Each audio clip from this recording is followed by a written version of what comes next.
To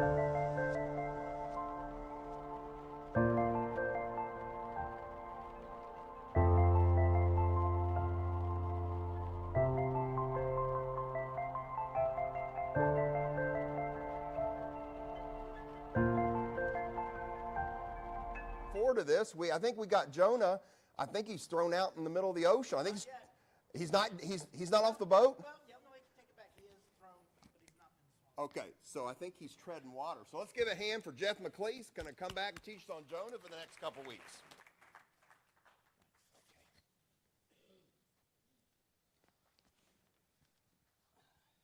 Yeah, I didn't want to put him in the whale because I knew we weren't going to be back for a while. The Bible says 3 days. I'd had him in there for 6 weeks. And I don't care how long you hold your breath, that ain't going to work. One of the,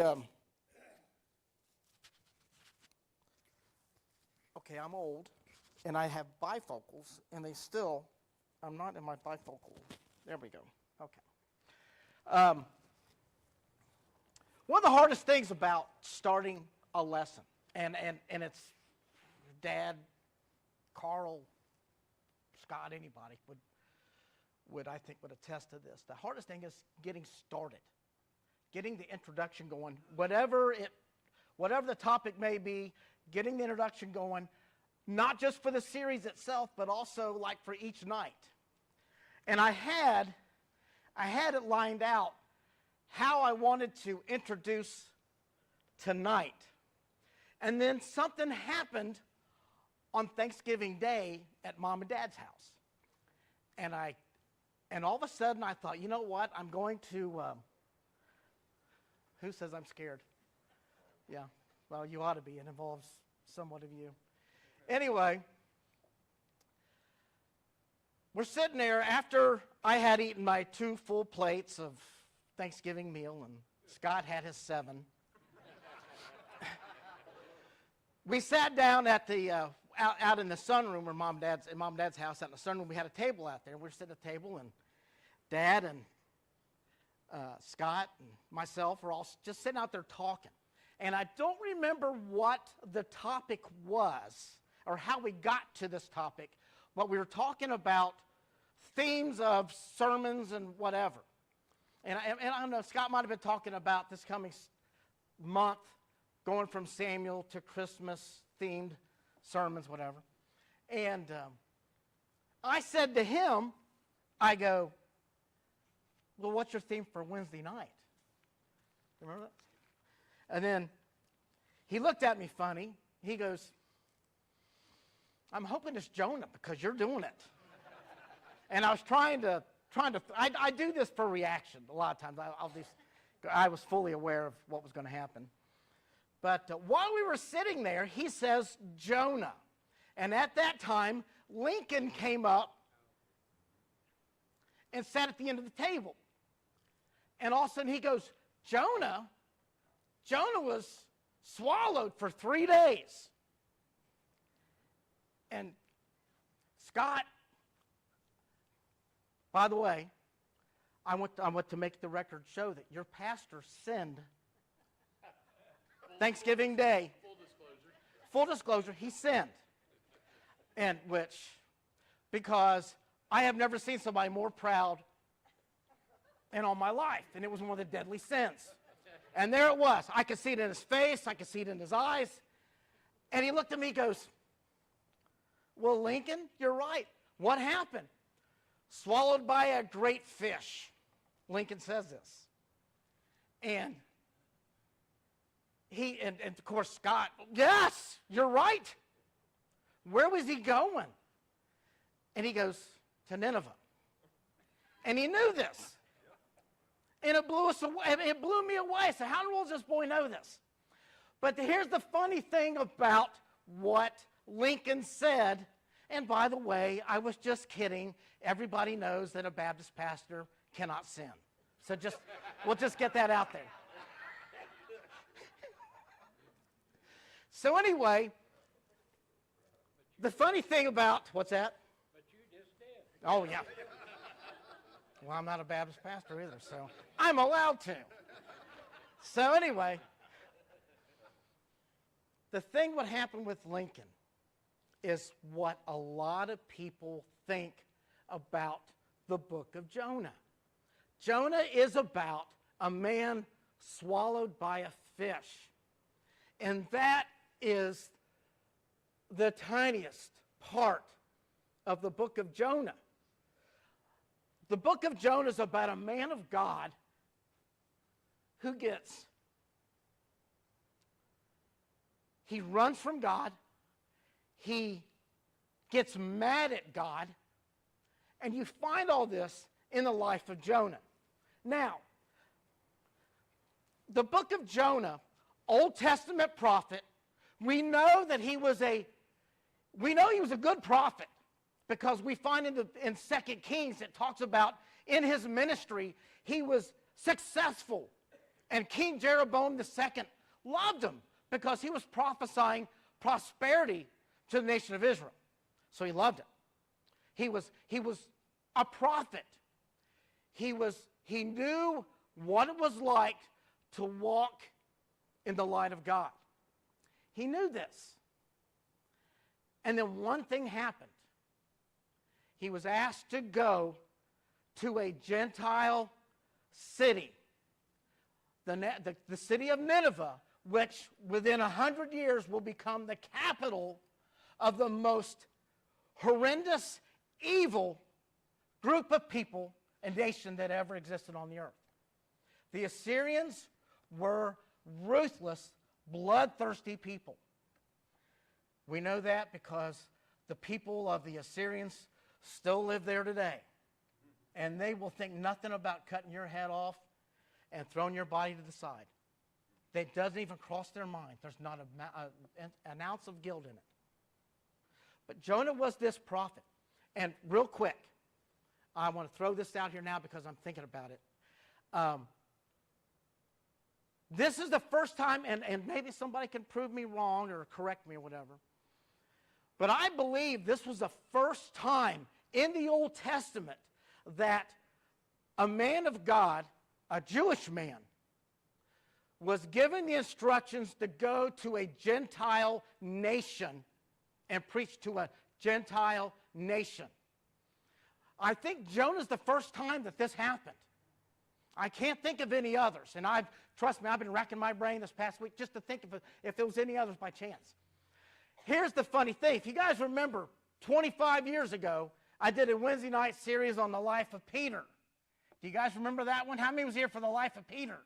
Way back. There's a handful in here. I did a whole series on the life of Peter. And in Acts chapter 10, Peter's up on the roof of this house relaxing, waiting for dinner. And he goes into a trance. And God gives him a dream, a vision. And in this vision, this sheet comes down from heaven. And the four corners of this big flat sheet, it comes down, and it sits down right in front of him. And Peter hears God's voice, and it says, "Arise, Peter, kill and eat." And the Bible says it was every manner of four-footed beast. So it could have been dogs, cats, whatever. It was unclean animals. And he says, "No, God, I will not do that because they're unclean." And what God told him then, he says, "What I have said is clean, call thou not unclean." In other words, God was preparing Peter for something that he was getting ready to do, because as he was coming out of that vision, there was a knock at the door, and a man by the name of Cornelius he was a Caesarean, he was a centurion, he was a Roman soldier, had come to the house because God had instructed him. He said, "I see the things you are doing, Cornelius. I see that you are a good man and you need to be saved." And he says, "And I'm going to send somebody. You send for Peter, and Peter's going to come to you and show you how to get saved." So Peter goes to this man's house, and his entire house is saved. He was a Gentile. And actually, the Jews there, they got upset at Peter. that he would do that. He said, and Peter says, I have come to the conclusion that God is no respecter of persons, Jew or Gentile. The Savior's for both. Now, the funny thing is, when I was thinking about all this, and it was something even Dave, Brian, and I had talked about a little bit several weeks ago, and I got to looking at, Peter had to do the same thing in the New Testament what Jonah was supposed to do in the Old Testament. And now here's the weird thing about it. Matthew chapter 16, Jesus says, who do men say that I am? And, they ask, some say you're Jeremiah, some say you're Isaiah, some say you're John the Baptist. And Peter stands up and says, you're the Son of the living God. And he goes on to tell him, he said, Simon Bar-Jonah, son of Jonah. And I thought that was the most interesting thing I'd ever thought of. Both of Jonah and Simon Peter. Peter was his nickname. When we think of 1st and 2nd Peter, that was his nickname. His real name was Simon Bar-Jonah. Simon, son of Jonah. It means nothing. The last 5 minutes and what you've just learned from me and 75 cents couldn't get you a coffee at the marathon station. I just want you to know that. But I thought that was interesting. And I thought, what better place to say it? So here we go. So, very quick review, because we're going to get Jonah in that whale and out of that whale in 30 minutes. What is going on in chapter 1? We find the book of Jonah, number 1, is 4 chapters long, 48 verses. It's very small. But it's so important. The life of Jonah is so important that Jesus refers to Jonah during his ministry. And he says, he even talks about the men of Nineveh. He said, the men of Nineveh are going to condemn you because they heard the words of Jonah and believed. And you have one here that is greater than Jonah. So that tells me that even during the New Testament, the book of Jonah was important to religious scholars. The book of Jonah was important. It's a tiny little book. He's a minor prophet, only in size, not in ministry. But the book of Jonah is a tiny book. And in chapter 1, we find that Jonah ran from God. That's chapter 1. We find chapter 2, which is where we're going to start right here in a second. He runs to God. So look at the last verse of chapter 1. Well, let's go back up to verse 15. It says, so they took Jonah and they cast him forth into the sea, and the sea ceased from her raging. And then the men feared the Lord exceedingly and offered a sacrifice unto the Lord and made vows. Now the Lord had prepared a great fish to swallow up Jonah, and Jonah was in the belly of the fish 3 days and 3 nights. And this is where we start. I have heard it, and I have read it, and I've heard it preached that way back God created this whale to be the only thing he had to do in life was to come swallow Jonah. And I don't think so. I think God used a whale that was close by. And even further, let me even go back even further. They call it a big fish. Old Testament says a big fish. Lincoln says it's a big fish. Jesus said it was a whale. The Greek word for whale also can be interpreted big fish. But I kind of think it was a whale. And this is why I say that. I say it because, number one, a whale has to breathe air. So what better way than for Jonah to be in the belly of this great fish if it's a whale that breathes air, you're going to have air in that belly. And how do we know we have air in the belly? Because we burp. And that's what that is. And I could not imagine the horrendous smell of a whale burp in all my life. But I'm going to tell you something. That's what Jonah had to deal with for 3 days. So he is inside, and for sake of time, there's so much I want to talk about, but I'm not going to go there.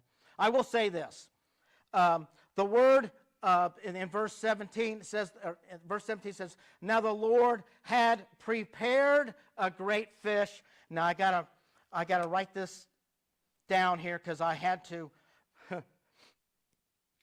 The actual Greek word, Hebrew word,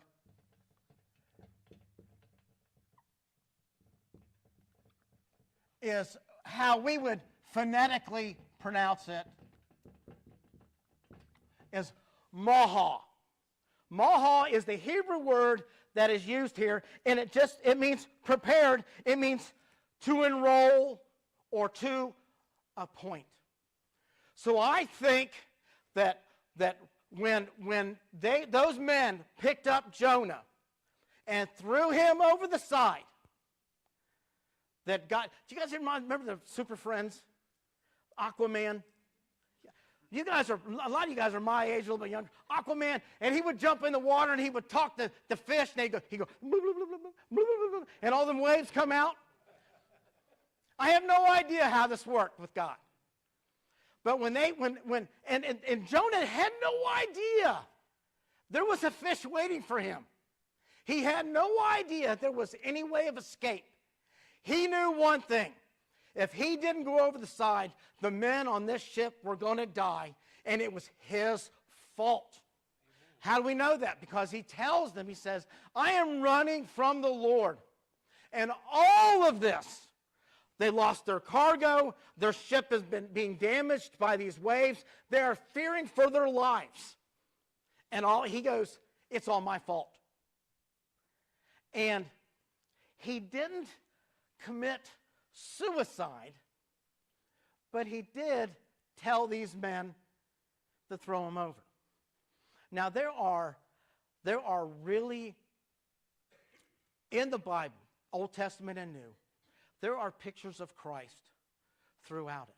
For all the way back to the days of the Garden of Eden, there are types and pictures that talk about Christ. And this is what I thought about this. And this is just me. I'm trying to tell you, if a lot of times I end up over here when I start talking about something that's just my opinion. I don't know what it is about. I just always have to be out from behind a podium or whatever. But these men, if you read the first chapter, if you remember, they tried to row themselves to safety, and it didn't work. The things that the men were trying to do, the works of their own, could not get them to safety. And it took one man to give himself up for them to have safety. You guys see it? And he said, throw me over. Now, Jonah had no idea he was trying to make himself a picture of what would happen 600 years later, 300 years later, 700 years later, 760 years later, actually. He had no idea he was doing that. But he knew that if I gave up my life, these men would live. So they throw him over. He lands in the water. They have no idea what happened to him. It says that when they threw him over, it says that the sea ceased from her raging. Bam, calm. They just continue on their way to Tarshish. Wow, that guy that just came in here, bought a ticket to ride with us to Tarshish, he's gone. He's gone. They have no idea. As far as they knew, he was dead. Jonah, on the other hand, he gets tossed over into the raging sea.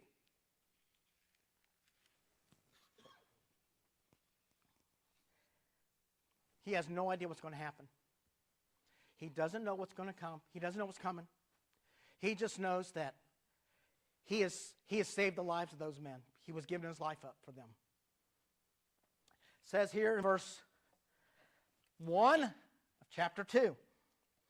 Then Jonah prayed unto the Lord his God out of the fish's belly, and said, I cried by reason of mine affliction unto the Lord, and he heard me, and out of the belly of hell cried I, and thou heardest my voice.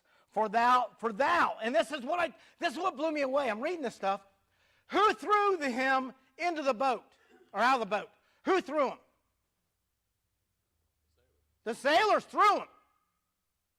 What does it say in verse 3 there? For thou hast cast me into the deep. There are times I think that things happen to us for a reason. Amen. I think there's things that happen to us by people we know, people we don't know, people that are family, people that are friends. Things happen, and it causes a progression of things where maybe it was supposed to be. My wife found out Saturday that the salon she works at is shutting their doors in 2 weeks. 2 weeks. And she had a lot of expensive gifts to buy me for Christmas. And guess what? Now I'm going to have to pay for them for my own present. No. And I said, you know what? Don't sweat it. Don't sweat it. If something will come up, or don't work at all, just stay home. You can stay home. She has another job. She's starting the day after. And it could be a management job. She's all excited about it now. I thought she'd been taking all these angry shots, and come to find out she just needed a new job. So things happen, and we don't know why. And he says this, he goes, verse 2, and he said, I cried by reason of mine affliction unto the Lord. He heard me. Out of the belly of hell cried I, and thou heardest my voice. For thou hast cast me into the deep, and in the midst of the sea, and the floods compassed me about, and all the billows and all the waves passed over me. Then I said, I am cast out of thy sight. Jonah he falls over into this water, the Mediterranean, which I think at its deepest point is 4,800 feet deep. The average temperature of the Mediterranean is about 61 degrees. It's cold. He lands in this thing. He's fallen down from the surface of the water. He's drifting down, further and down, further down. It says he's gone down. If you look here in the same chapter, it says, I went down to the bottom of the mountains. The earth with her bars was about me forever, yet thou hast brought up my life from corruption, O Lord my God. He's drifting down to the point where seaweed is wrapped around him. He's drifting down to the depths of the Mediterranean. And he says this, in verse 4. Then I said, I am cast out of thy sight. Jonah was worried that he was no longer in the presence of God. But what had Jonah been trying to do all of chapter 1? Run! So we find chapter 1, he runs from God. Chapter 2, we find he did something in verse 1 that he should have done on the deck of that boat. But he knew full well what he was doing. He knew full well he was running from God. He was not going to pray.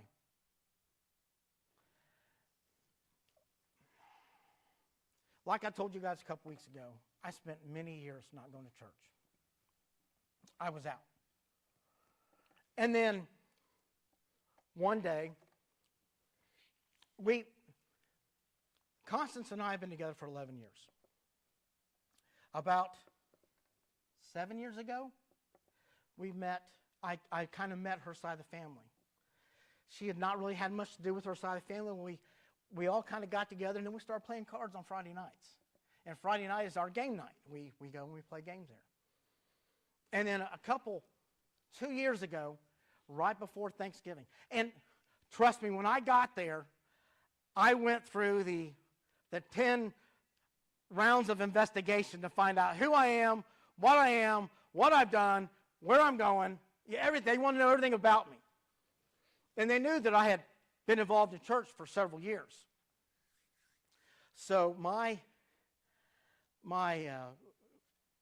aunt-in-law, it's her aunt, says, we want you guys to come over for Thanksgiving. I said, okay. She said, would you do the blessing? Yes, I will. And I'm going to tell you something. It's like asking you the blessing on that food where I was at that time was one of the most uncomfortable things I'd ever experienced.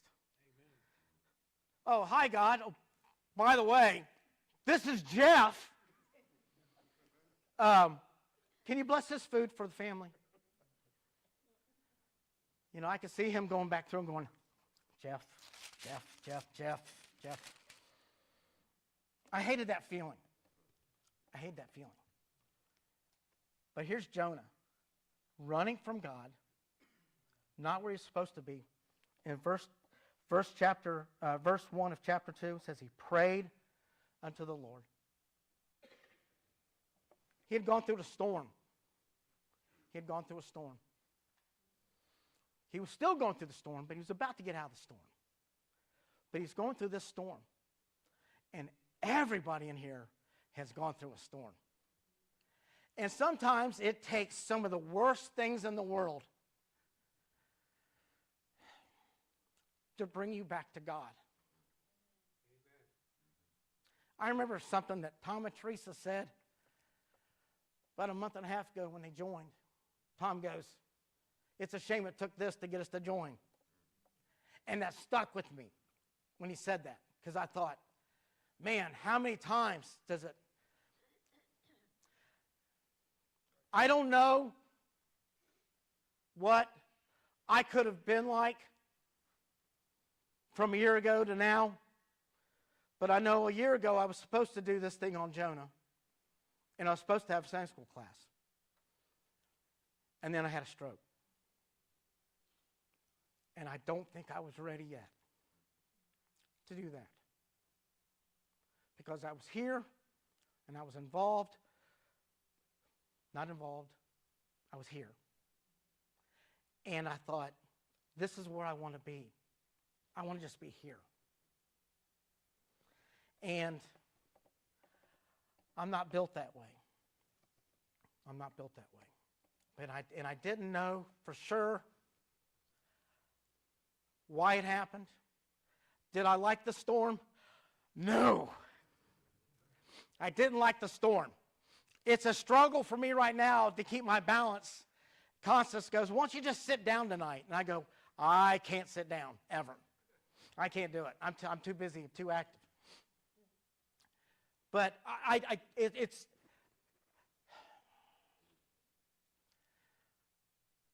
I don't think I was ready.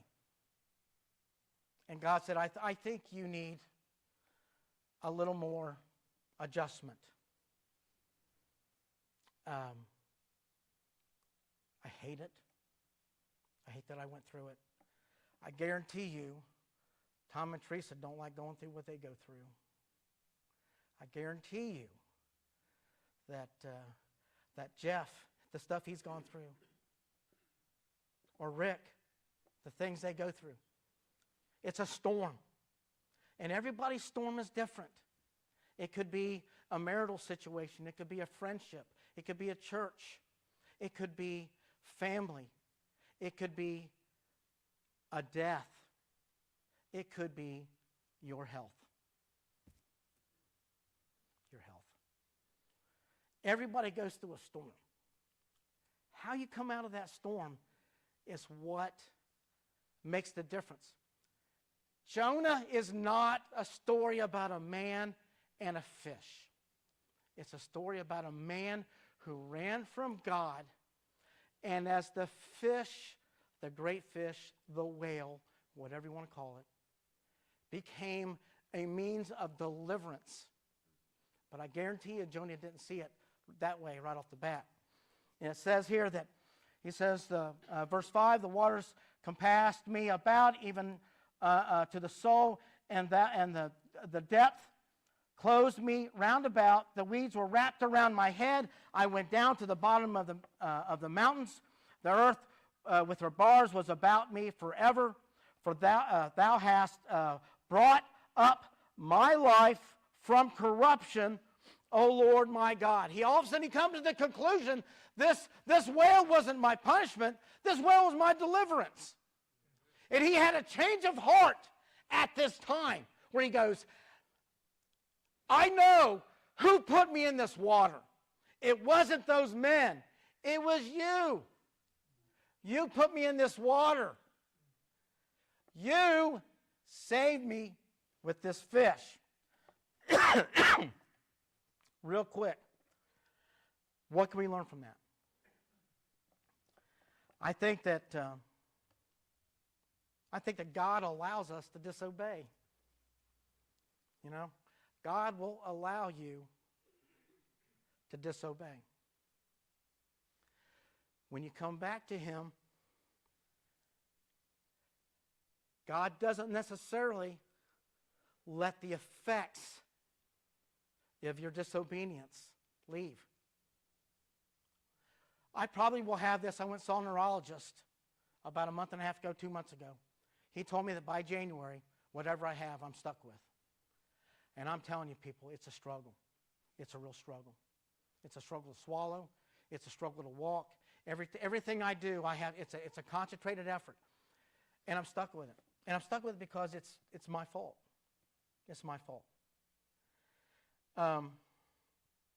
God allows the results of our disobedience to live.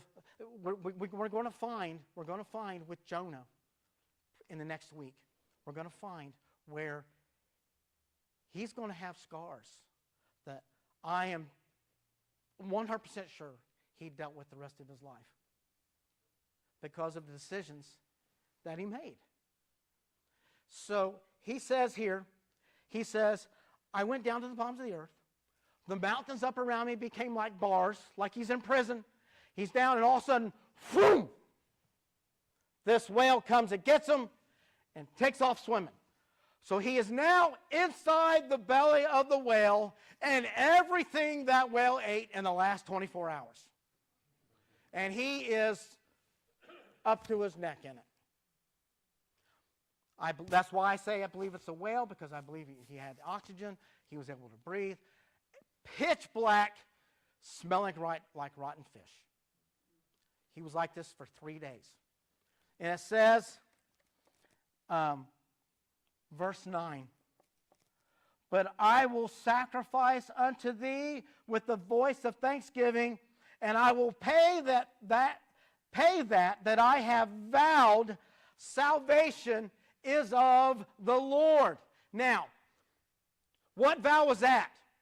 The vow was being a prophet of God. What was he supposed to do? Supposed to go to Nineveh. Where did he go?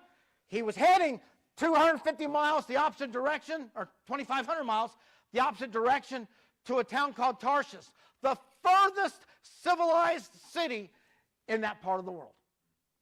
He says, I'm not going to Nineveh. They're going to kill me. Well, then he gets on a boat, and he says, the best way to calm the sea is kill me. Then he's inside of the belly of the whale. He goes, you gave me life. Jonah is not your typical book of a prophet. You find Isaiah, Jeremiah, Ezekiel, a lot of the other, even Amos, we talked about last year.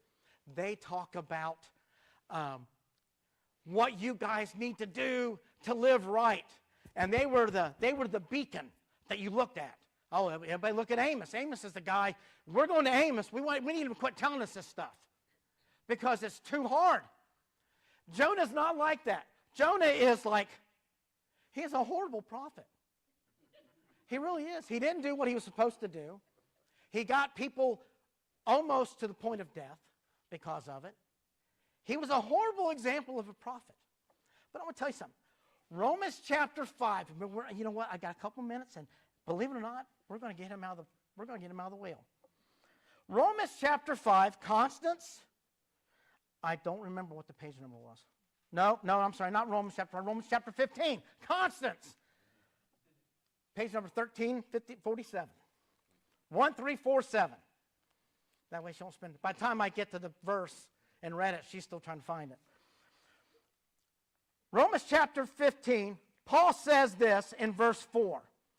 For whatsoever things were written aforetime were written for our learning, that we through patience and comfort of the Scriptures might have hope. Paul was talking about the Old Testament.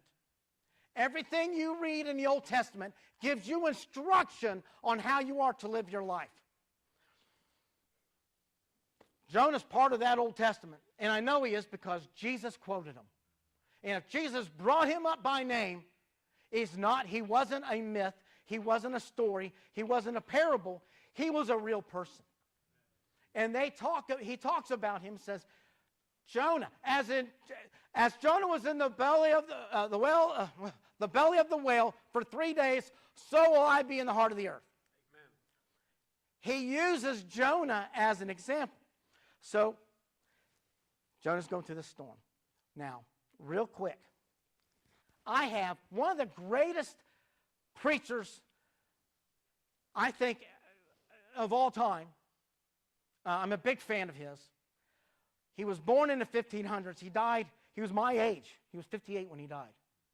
His name was Charles Haddon Spurgeon. He was definitely the greatest preacher. He's a Baptist preacher in London. I have an 8-volume series called The Treasury of the Bible. When I die, Scott can have them. You've already got this? Then I guess I'll give it to Carl. Treasury of the Bible. And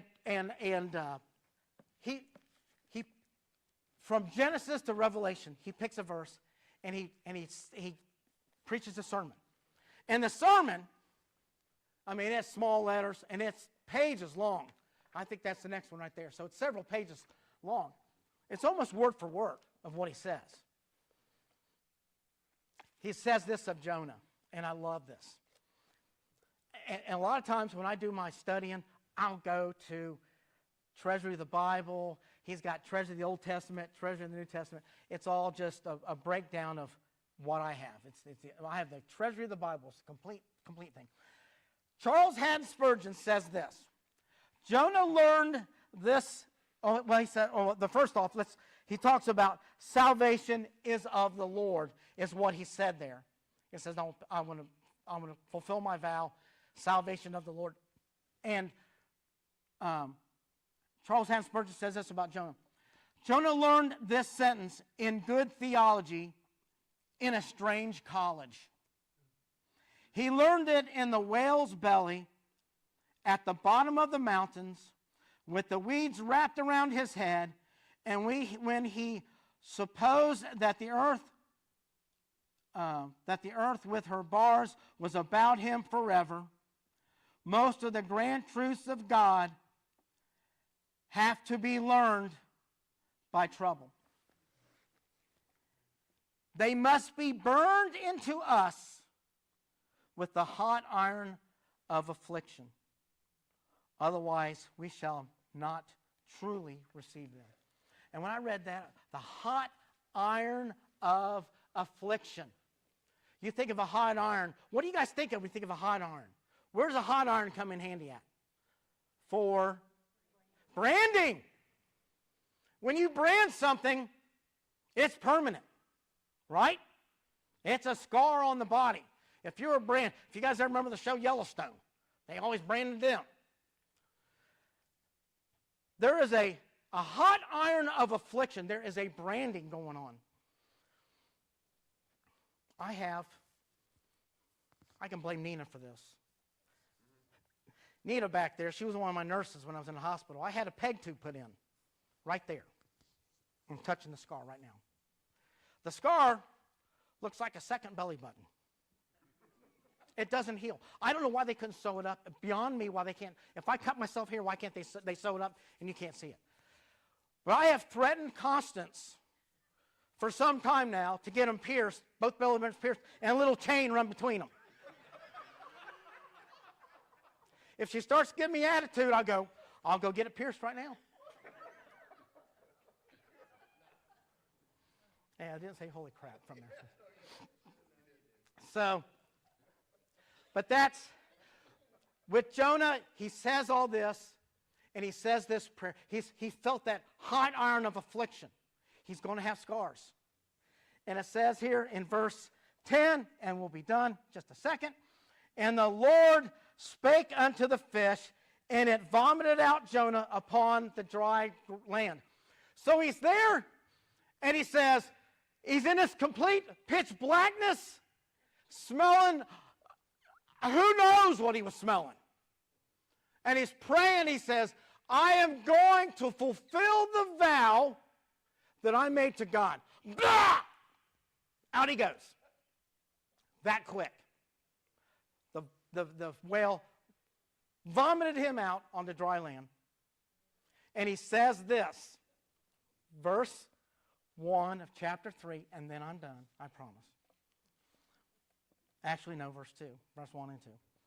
And the word of the Lord came unto Jonah the second time, saying, Arise, go unto Nineveh, that great city, and preach unto it the preaching that I bid thee. Now, I'm going to read verse 2 of chapter 1 real quick. Arise, go to Nineveh, that great city, and cry against it, for the wickedness has come up before me. He gave him the exact same order. As soon as he came out, covered in fish goo, seaweed, whatever else, he's laying there. He's probably covered in a little bit of sand now because he was wet. And God says, arise, go to Nineveh. You're still my man. It's not changed. We find that God, when it comes to the Assyrians, God used one angel to wipe out 185,000 Assyrians. Years later, not now. And we're talking almost 100 years later. But God could have sent an angel. How impressive would an angel come to the city and said, God's going to destroy this place in 40 days. But he doesn't. He gives Jonah a second chance. And that's what sticks with me so much. No matter what you've done, no matter where you've been, if you come back to repentance, you will. I don't even like to say chance, because chance sounds like a lottery or a whatever. A second opportunity. Amen. God gives a second opportunity. We got to go. All right, let's all stand. Hey, listen, next week, I'm more excited about next week than any of them. Next week, you got to be here for it, because there's really some really cool stuff I have found that I will surely not have enough time to get out. Just to let you know. But anyway, Steve, did you pray earlier? I can't remember who prayed. What? Okay, Steve, go ahead and pray. I just want to make sure. Steve, go ahead and dismiss in prayer.